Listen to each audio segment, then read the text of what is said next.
Welcome to episode 2 of the Awaken the Warrior Martial podcast. In this episode, I speak to Stuart McGill and I discuss applying mental endurance in difficult life situations as a kind of redefined warrior and a bit about his life story, obviously.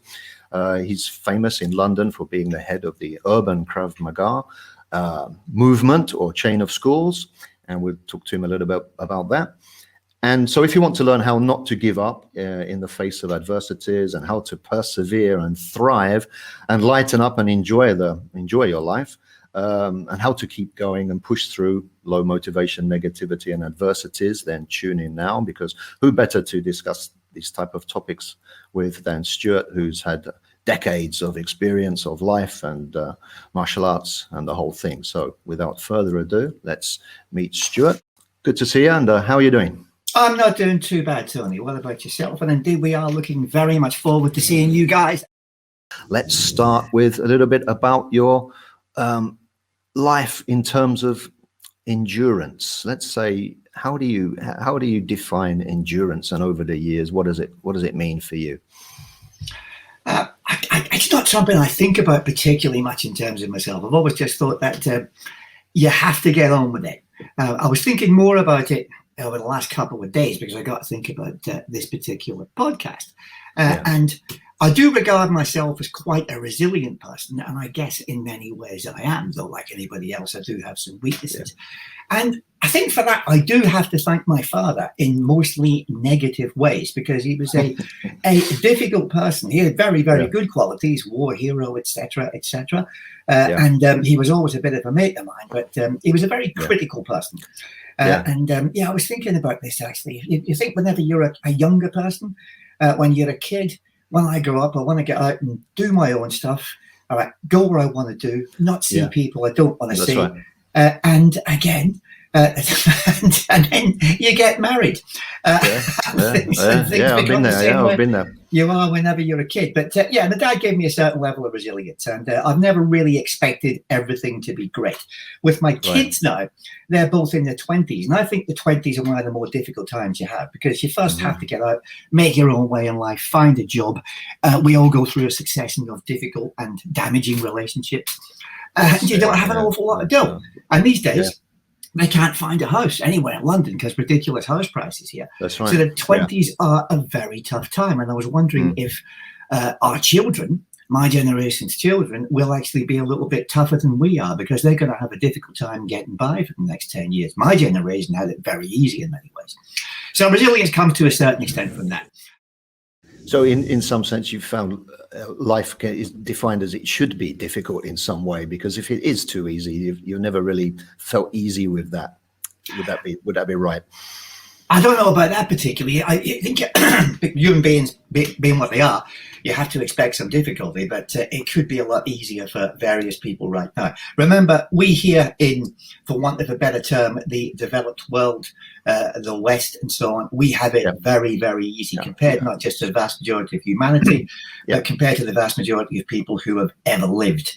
So from that point of view, I'm not particularly given to people in a relatively privileged position complaining too much. Moaning about life. Yeah, exactly. Yeah. So, but you find some things. Of course, you've got to have this resilience, as you say, and not a lot of people are using that word now so much, resilience. But it is a great quality, obviously, to develop. But even when you talk about when you started karate and stuff, can you tell us a little bit about your beginnings of enduring the martial arts? Let's say. Enduring. I did various things in my 20s, which I played around a little with. And towards the end of the 80s, that's whenever I started doing Goju-Ryu karate, which I stuck with for a considerable amount of time. And I guess it's a matter of enjoying the challenge, enjoying the difficulty, enjoying a bit of a rut. That's always good. And for me, martial arts, it's the greatest intellectual as well as physical challenge. With the martial arts, you need to exert the mind as well as the body, which is the great appeal of it, as well as the great challenge. And I enjoyed all that. Yeah, I have to say at the time I was working for the banking system, and so that's it was right. Yeah, I a good remember that. relief to get away from that, and it certainly helped give a counterpoint, because my life had become relatively tame towards the end of the 80s. Got settled down and had a decent sort of job after having had a bit of a yobble past. So it was good in some ways to get back to some sort of physical contact and also an intellectual challenge. So in terms of getting through it, I guess it depends. A lot of it is about setting goals. And as you know, I don't like talking too much about all this sort of stuff, but you do have to set yourself certain objectives. And right now, my system, we don't have a grading system, because I think to a certain extent it makes people train for the grades. Excuse me. And that detracts from just getting on there and getting on with the stuff. But there is no doubt that the grade system in karate does give you certain targets to go for, and you want to get to a certain level. And you see people in the class who are much better than you.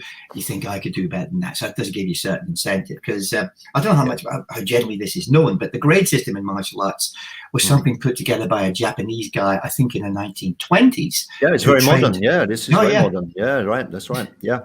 They trained in Paris and London, I think, in the 1920s, and he noticed that Westerners like that sort of thing about gradings and hierarchy. Exactly. So he introduced it, and it's even cut into Chinese martial arts recently, and they despised the whole thing for a long time as some kind of Japanese imposition of their cultural values. That's right. Yeah, anything Japanese, they do the opposite usually. So this is right. So this is a modern development. Of course, my view is that I like a combination where you have some incentive, some milestones, but basically get on with it and don't worry about too much your certificates and your grades and that. But I understand your kids are doing well at university, and so universities have milestones. You've got to have that certificate at the end. So I agree with that part of life, but generally, of course, your belt is just for holding your pants up at the end of the day.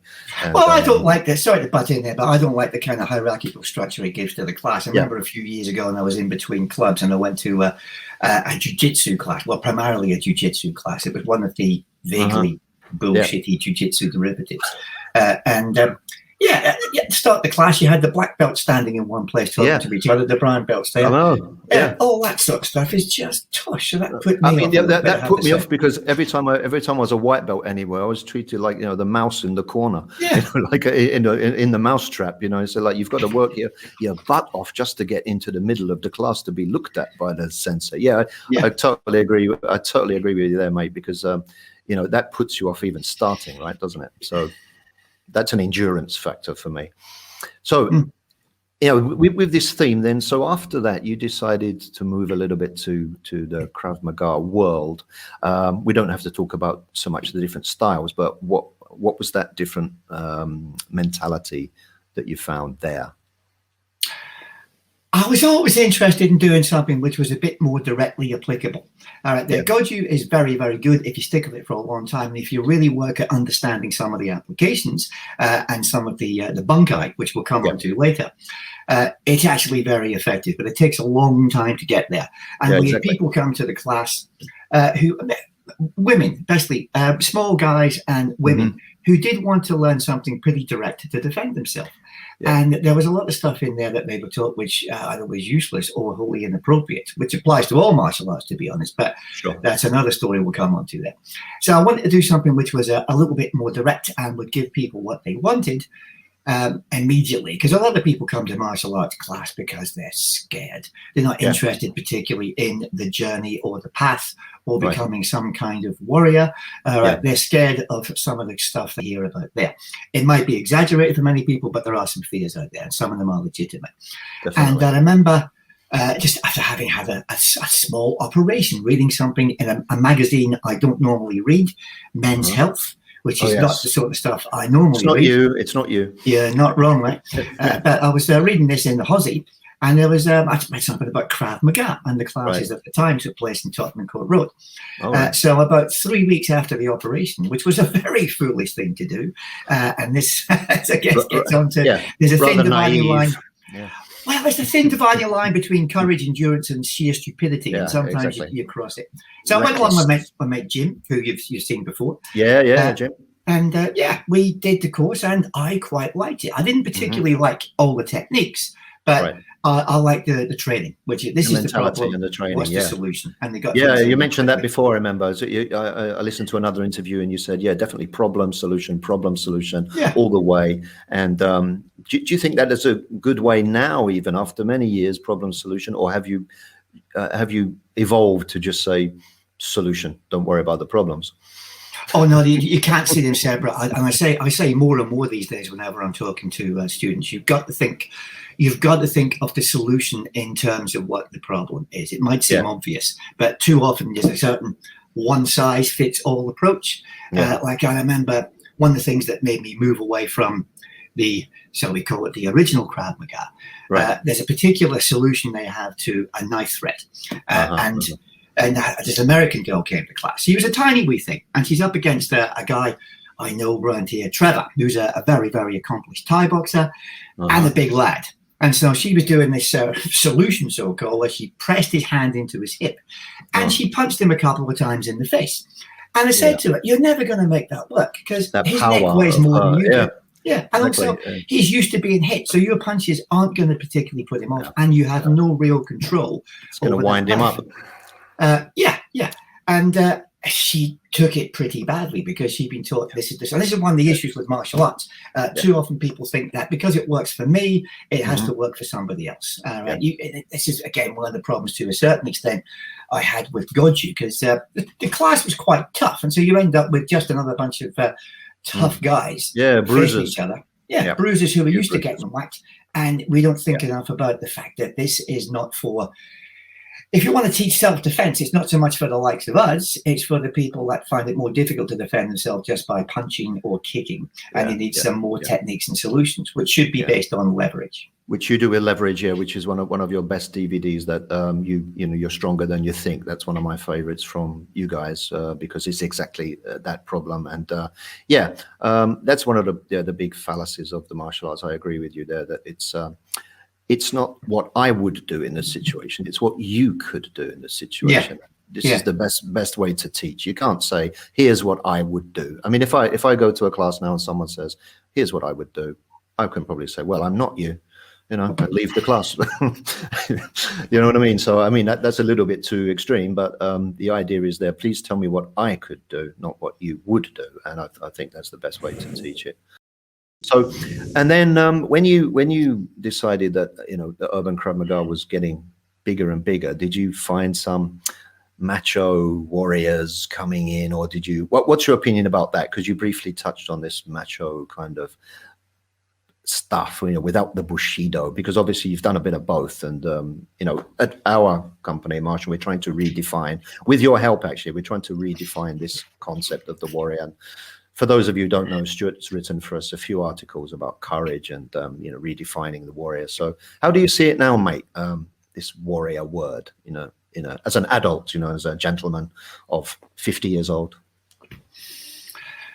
I think, like a lot of things, I was wondering about this because I knew this would crop up in this. You've certainly seen some of my opinions on this expressed in social media, that basically, unless you're talking about albums by Hawkwind and Thin Lizzy in the 70s, never used the word warrior. And it's partly because of the people that have used it. Because, I mean, over the years, I've trained with some very good people, but some complete and utter too. Yes. And it's various people that talk about the whole... I don't want to go ahead and have a go at any people because some of them are good people. But when you talk about warrior, I mean, warrior what to springs me to mind?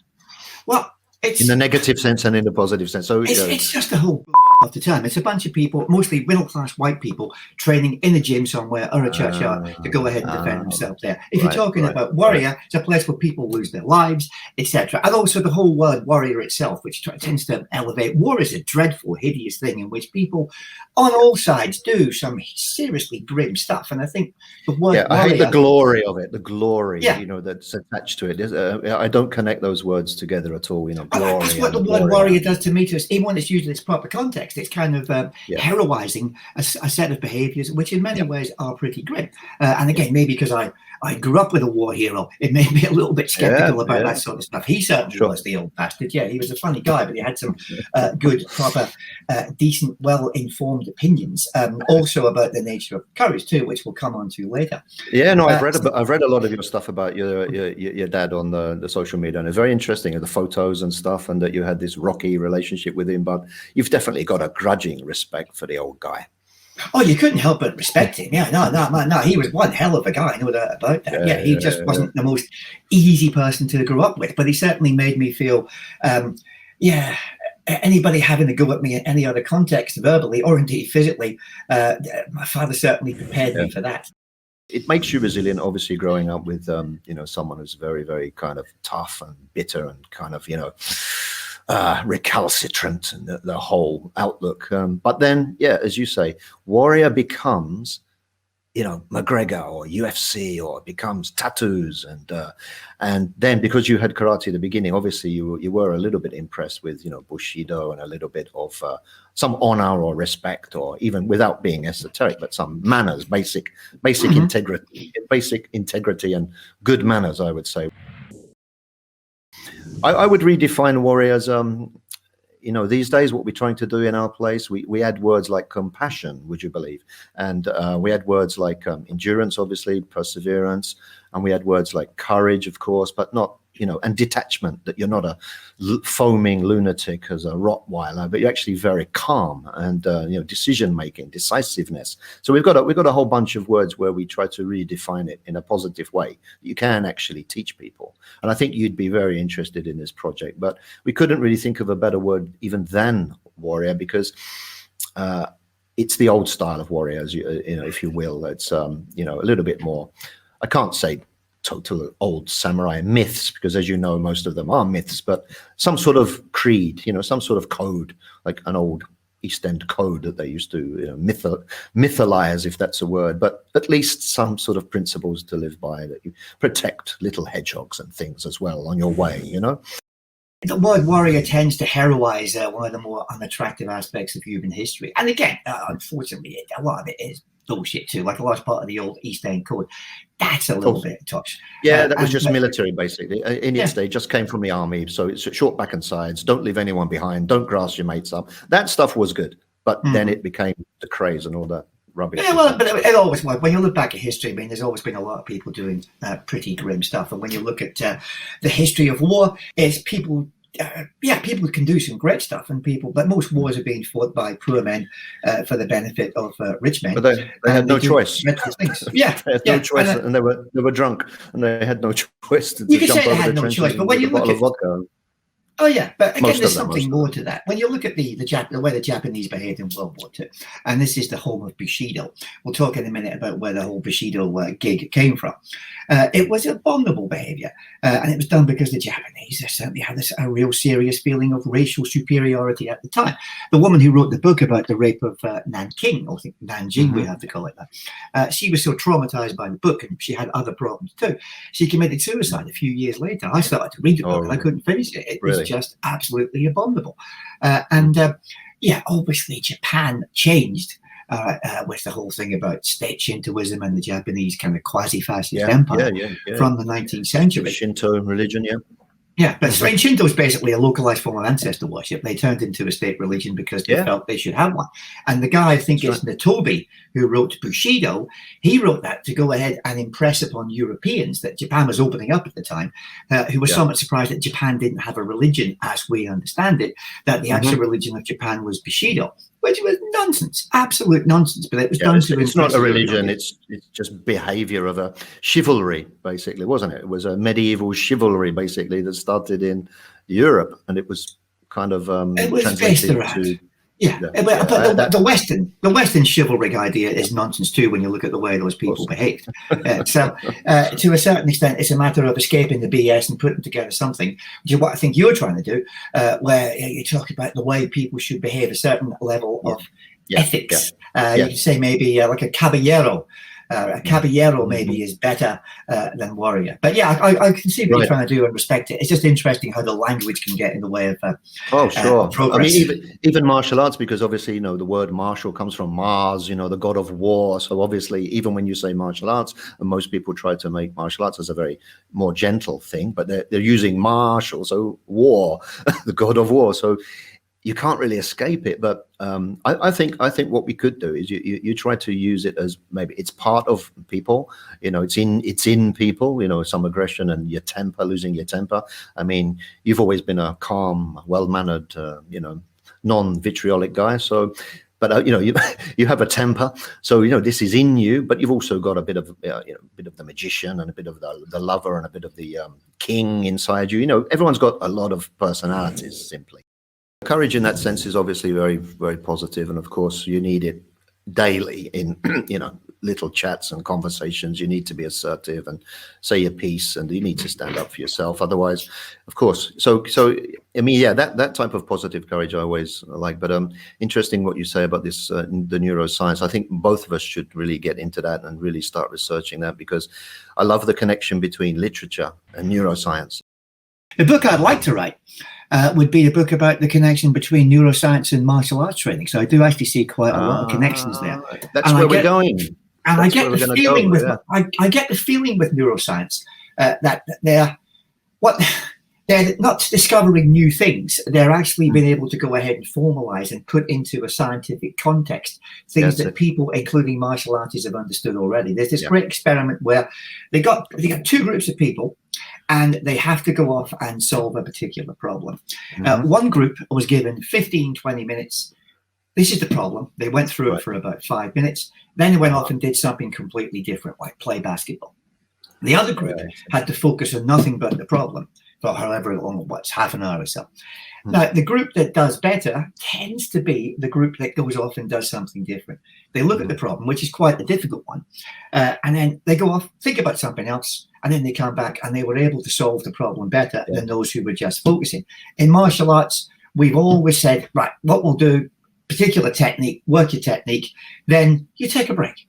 And then you come back to it later. I think we've all noticed sometimes you sleep. Maybe the phrase "sleep on the problem" is where people come from. So I think the neuroscience is formalizing quite a bit. And certainly I recognize a few techniques that I've seen work over the years and seen other people make work in some of the stuff that neuroscientists talk about. So maybe that's the book we should write, Tony. Yeah, no, definitely, mate, because this is what I want to research a lot more as well and get into this, more articles about this. We've already discussed this at the firm, so we're definitely heading in that kind of interesting direction. And that's why I don't like to do just normal martial art podcasts, because for those of you who don't know, Stuart is actually a very well-read man, despite his T-shirts and Urban Krav Maga, Skull and Crossbones. Image is actually very, very well read. And Sampoli. Yeah, always a different T-shirt and always a different message every day. Is very good. But at the end of the day, he's a very well read man, and that's why I wanted to discuss specifically with Stuart about this warrior stuff, because people think Krav Maga is a warrior, aggressive kind of. Not even a martial art. They think it's self-defense that is really, just attack, and kill or be killed. But there's a lot of conflict in the mind, and there's a lot of reasons to have problem solution, and it's not all Neanderthals, as I'm sure you'll agree that both of us are hopefully not. So endurance. Did you know, sir? Did you know that shinobi and ninja means enduring warrior?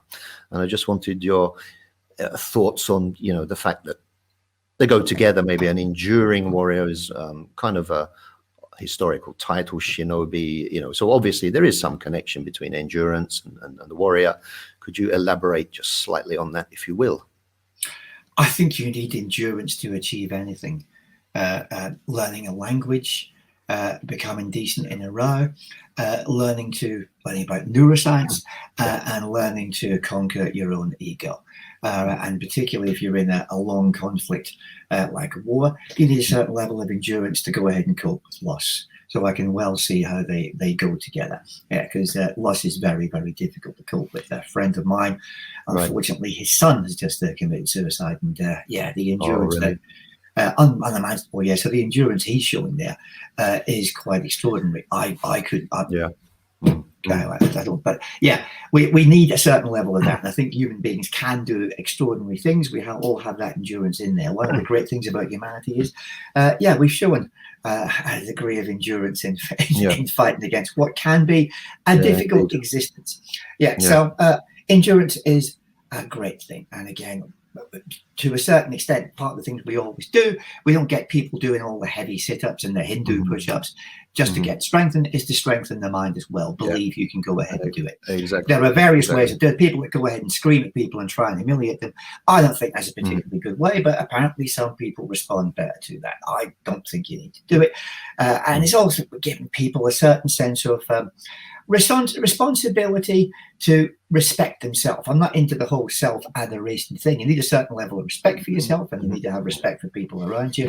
But it can go a little bit too much into the self-love bullshit, which, as you know, I don't particularly like. So what I try and do is to get people to realize that you have a certain responsibility to be able to defend yourself and to stand up for yourself, and also for other people around you. Like one of the things we do in the DVDs you've seen and elsewhere, one of the things we do in the class, we teach protecting other people, because people, I think it's called, there's a particular name for it, but people third party protection. But there's a certain psychological syndrome where you've seen somebody being attacked, you don't do anything about it, and people feel like hell afterwards. There was some TV documentary about this. There's a trauma, there's a sort of trauma after it. Yeah, that's right. Cowardice trauma, I think, something like that. Something like that. So we try and teach people that's how you can go in there, and also some de-escalation stuff as well. So I'm a little bit skeptical about de-escalation. De-escalation is much easier if you're a big bugger that scares people, and not everyone's going to have that attribute.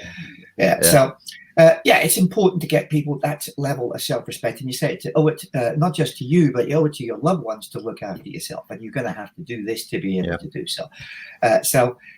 Some people are able to do it. Some people give in and quit. I can understand why people do. So again, and people have different moods every day, don't they? So sometimes I'm sitting on the metro and I'm just not in the mood. I'm just not in the mood for a row. So some idiot comes in and I just change the carriage. Not today, mate. I just can't deal with it today.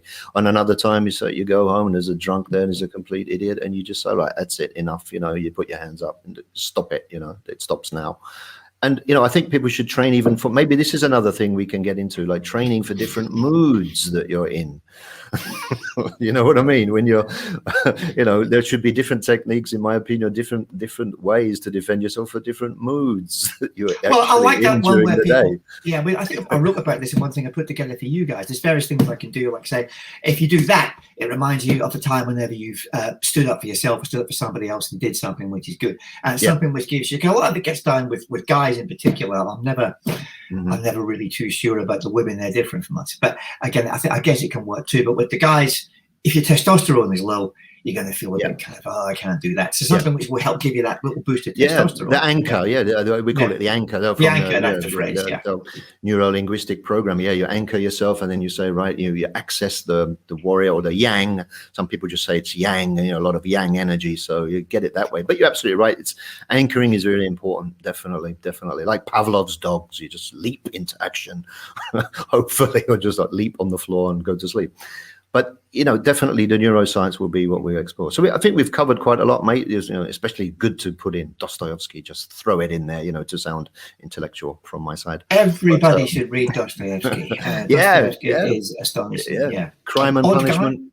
Interesting about Dostoevsky too, the bit where I think he talks in Crime and Punishment, where he's on a little ledge and he says, I'm in a ledge, abandoned, there's nobody around, I've got nowhere to go, but I'm just thinking, I want to live. Because they did him a mock execution. He was arrested by the Tsarist police, and he was blindfolded, and he heard the guns being cut, and he thought, I'm about to go right now. Then he said, just kidding. And I think that certainly affected his psyche and some of his writing afterwards. So maybe to a certain extent, thank God he went through that. He was flawed, of course, and we all are. Exactly. So sometimes I'm tolerant about the people that some crazy upbringing, like even Edgar Allan Poe and some nutters like that. So, but that's good. I mean, you tied in quite a lot there. I'll just consult my notes if you don't mind, Stu, and it says just more about the some practical tips could you give us? Something about endurance maybe, and something I think you've given us a practical tip about courage. You need an anchor, some sort of Pavlovian dog response. Any other tips that spring to mind about how to endure things or be courageous, just from the top of your head? What I know some people do, and I'll do this myself to a certain extent. Like I know a couple of people who are in the anti-fascist movement, and they aren't particularly big nor strong people, but they're trying to get pumped up a little bit. And whenever they feel themselves giving in, they'll turn around to the other and say, look, you got a Nazi coming at you with a stick. So you get a little boost of fear and something which gives you an incentive that way.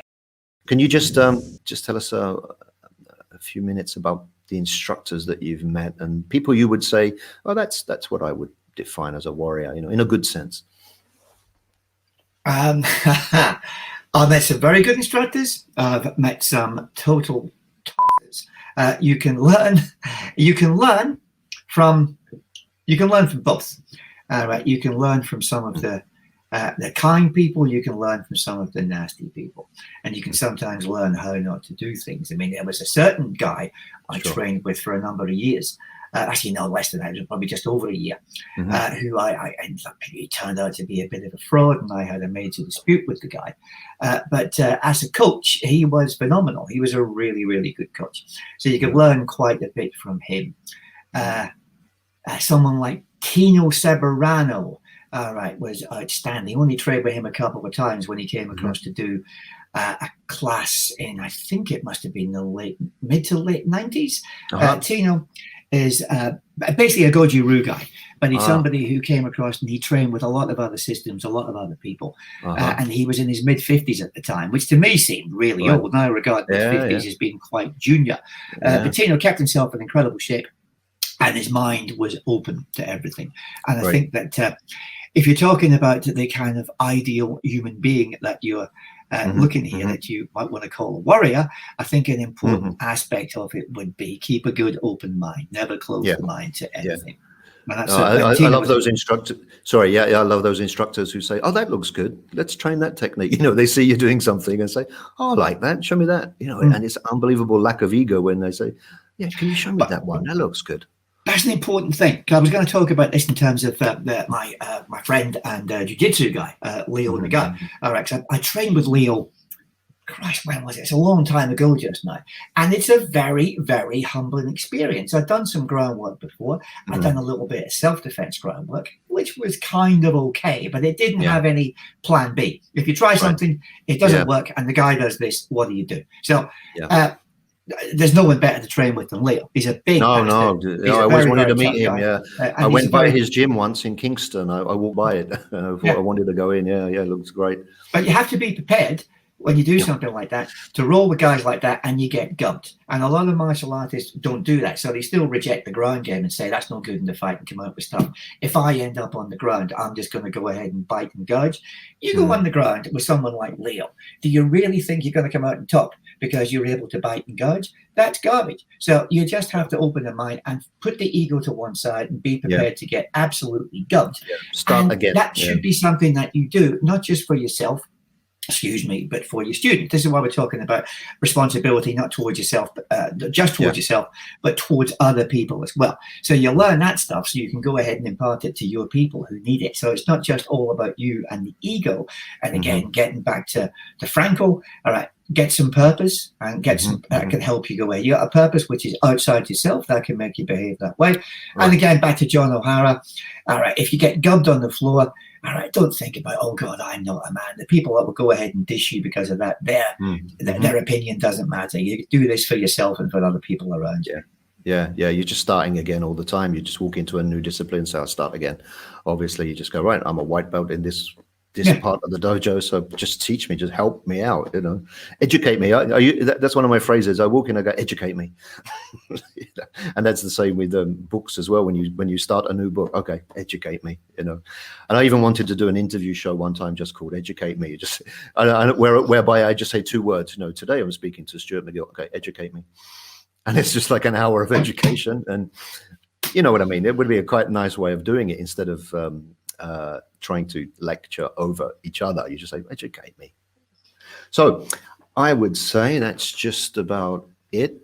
And thanks very much, Stuart, for your time. We appreciate that. Thanks a lot for all the articles, everything you've done for Marshall. And if you've enjoyed this podcast, please click subscribe and all the typical things. And even on iTunes, you can leave a review, apparently, in the future, if you like the topic.